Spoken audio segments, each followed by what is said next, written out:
They would tell health workers, they would tell members of crisis teams, they would even sometimes directly go up to the police and tell the police, this is what's happening to me, I need help. And in almost all of those cases, or the vast majority of those cases, every level of institute failed them. Every level. And it failed them because ultimately... Welcome back, ladies and gentlemen. In this video, I'm going to be talking about something that has been in the news recently. Elon Musk has talked about it on Twitter. It has been the dark history of England for the last few decades when it comes to the grooming gangs. Now, for the last few decades, it has been revealed, it has come to light that there have been organized groups of men who have actively sought out young underage girls, particularly girls who are native to England, and groomed them to ultimately use them for sex, and they would force these activities onto these girls. And either way, it's irrelevant because a child cannot consent. There's no meaningful way in which a child can consent, and any form of child sexual activity is rape by definition.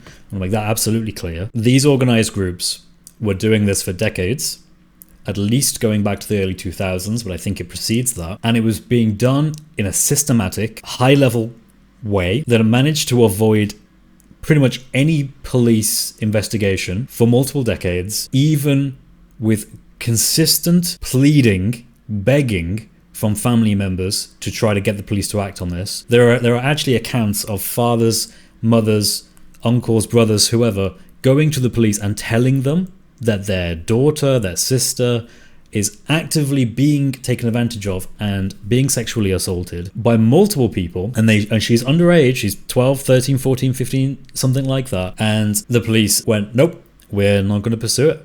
There's not enough evidence. I'm not going to do anything about it.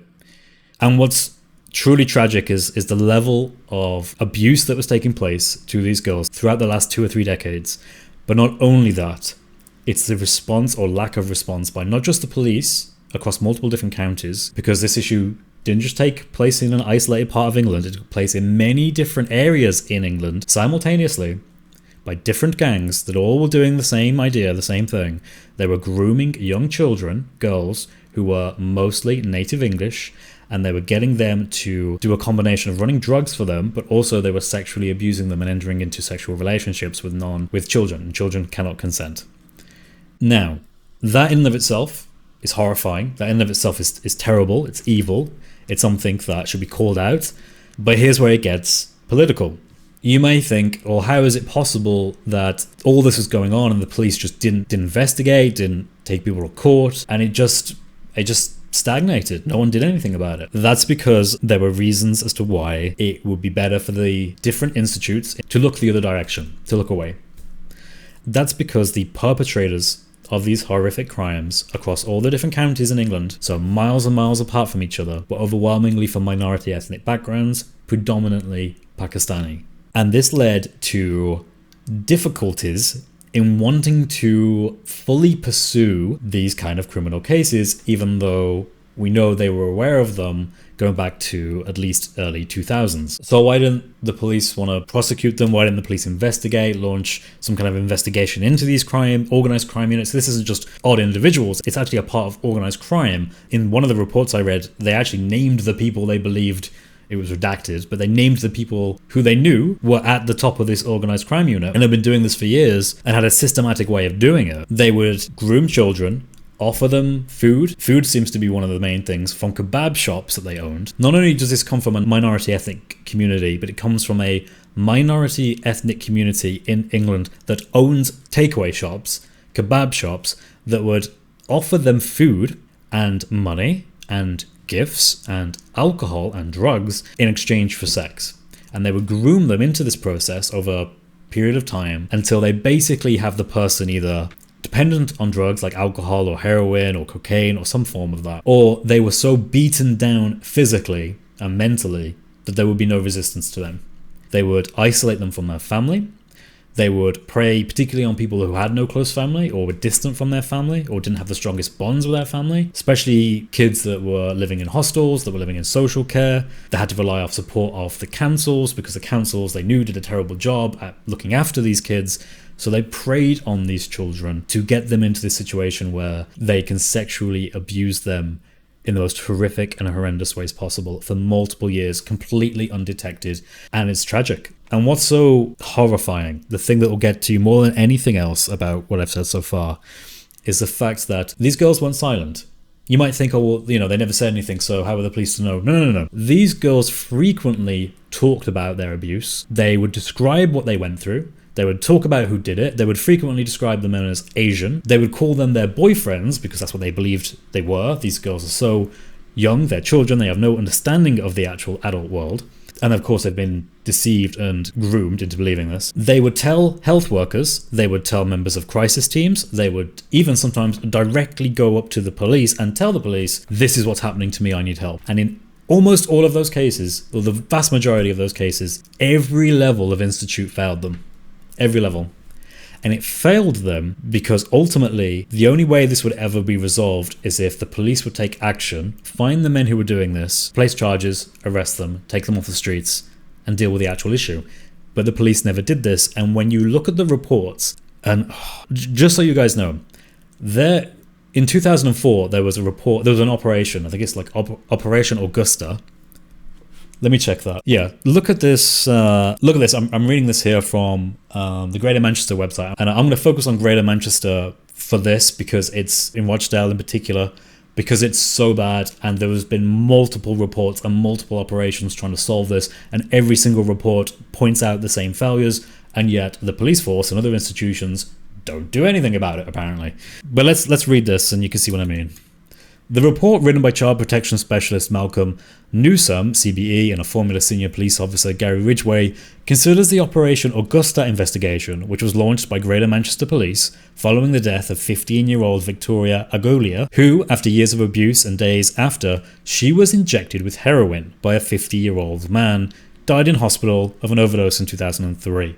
Whilst the report states there is much to be commended in Operation Augusta, it found that it had not addressed the issue it was set up for, to tackle the sexual exploitation of a number of children in the care system. Very few of the relevant perpetrators were brought to justice, and neither were their activities disrupted. Although there were 8 criminal justice outcomes in total, 7 were prosecutions related to police investigations and 1 was an immigration outcome. So in 2004, based off an absolutely horrendous case of a young girl being ultimately sexually abused and killed by an intentional drug overdose of heroin by the 50-year-old man who was abusing her, they launched this investigation called Operation Augusta. They were going to investigate Greater Manchester Police to figure out exactly what they could have done differently to not have that happen and to avoid that ever happening again. The report highlighted multiple different styles of failings, one of which was the fact that there are statutory decisions that can be made as part of the police force based on evidences that are not just witness testimony.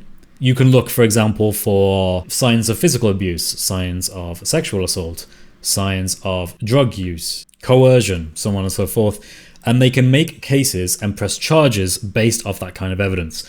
For whatever reason, Greater Manchester Police decided not to pursue those kinds of lines of inquiry and instead rationalised this idea that because these girls who were under the age of 16, 12, 13, 14, 15, because they weren't willing to make a formal complaint and instead would only tell them in a casual sense, this is what's happening to me, this is what I am doing with these men who are adults and I am a child. There was being honest about every issue, every horrible thing that was happening to them in their lives. The police would not take it further because the children were not willing to file a formal complaint and to press charges. And that was seen as the number one reason why the police refused to act. Now, I don't think that that's the main reason. I think that you would have to be next level stupid. And just to keep this in mind here, what they are trying to tell you is they would use alternative language to describe the topics that are being discussed, right? Because you can't just like have a child tell you that in effect they've been raped multiple times and it's ongoing and then just let the child walk away and be like, oh, good luck. You're not supposed to be able to do that. The way that the Greater Manchester Police and other police forces and other institutions across England in multiple different counties, the way they rationalised it was that these are not children. Doesn't matter if they're 12, 13, 14, 15. They're not actually children. They're young adults who have made a lifestyle choice. They have chosen to go out, drink alcohol, do drugs, sleep with multiple predominantly Asian men, continue in often violent relationships with them, take heroin, cocaine, whatever it might be. And this was their choice. It was something they willingly engaged in. They weighed the pros and cons. They made a rational decision that this is what they wanted to do, and so it's just a lifestyle choice. I'm not gonna lie.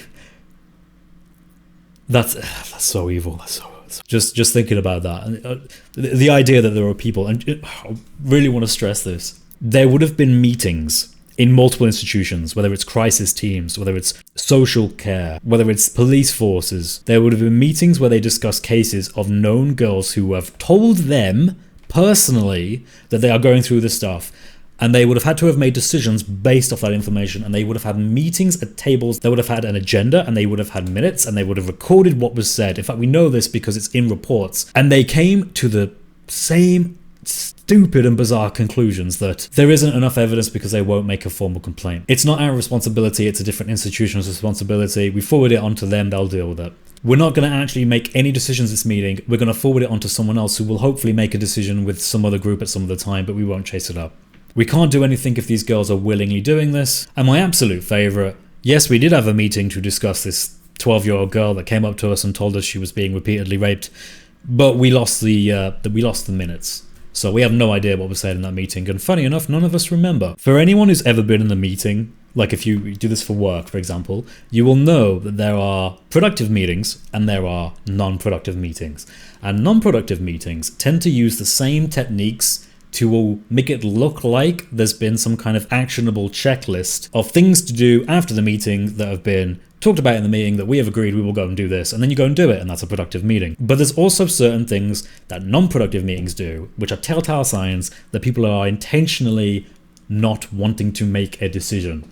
And this tends to be things like, we will take it offline and we'll circle back and discuss it at another time. Certain people were missing and hence we couldn't come up to a decision, so we've rearranged it for another time. There was confusion over whose responsibility this was, and so there needs to be a meeting to sort that out before we can have this meeting. Funny enough, that meeting never happens, and so on and so forth. These are telltale signs of people who are trying not to solve an issue.